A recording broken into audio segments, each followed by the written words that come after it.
Mga kapuso, problemadong dumulog ang isang senior citizen na wala pang birth certificate sa loob ng mahigit 6 na dekada.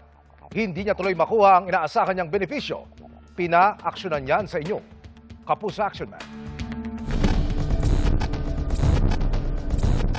Iisa ang pakay sa inyong Kapuso Action Man ng 67 anyos na si Tatay Felizardo. Ang plano kasi niyang kumuha ng retirement pension sa isang social insurance agency. Mahalagang dokumento ng pagkakakilanlan. Wala pa kasi siyang birth certificate sa loob ng mahigit 6 na dekada. Hindi na po pinarehistro ng kanyang magulang sa LCR nila. Ngayon po lang namin nalaman na hindi pala siya nakarehistro. Nagkapatong-patong pa ang problema nang malaman nilang isinilang si Tatay Felizardo nang hindi pa naikakasal ang kanyang mga magulang. Ngayon, inihingan kami ng katunayan na ina-accept siya ng tatay na gamitin ang kanyang apelyido. Wala na po yung kanyang magulang, patay na po 8 years old pa lang po siya, patay na.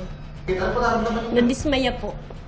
Kasi po, siyempre po, alam ko, siya may magulang. Hindi siyempre po tanggap na anak siya. Tapos lalabas po, hindi niya pwedeng gamitin yung apelyido niya. Yun po ang masakit po. Wala siyang ibang hiling ngayon, kundi ang maliwanagan sa nararapat gawin. Yung baptismal po niya, nakalagay po doon ang pangalan ng tatay niya at saka nanay niya.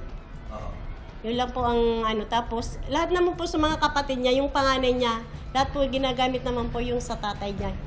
Nananawagan po ako sa PSA po, kung pwede pong matulungan po ang asawa ko po na mabigyan po siya ng birth certificate.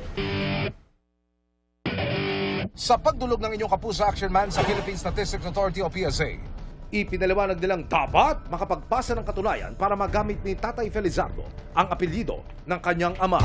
Yung authentic writing, dapat ito yung kasulatan ng kanyang father na nire-recognize siya na anak siya.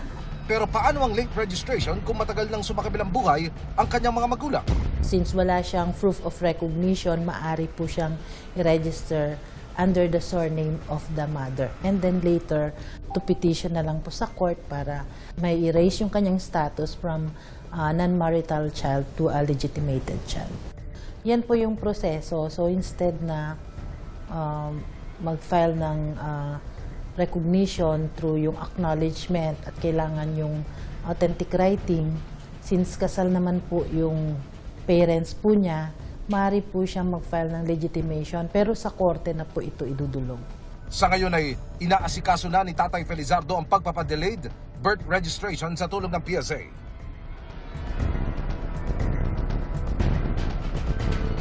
Tututukan namin ang sumbong na ito. Para po sa inyong mga sumbong, pwedeng mag-message sa Kapuso Action Man Facebook page o magtungo sa GMA Action Center sa GMA Network Drive, Corner Samar Avenue, Diliman, Quezon City.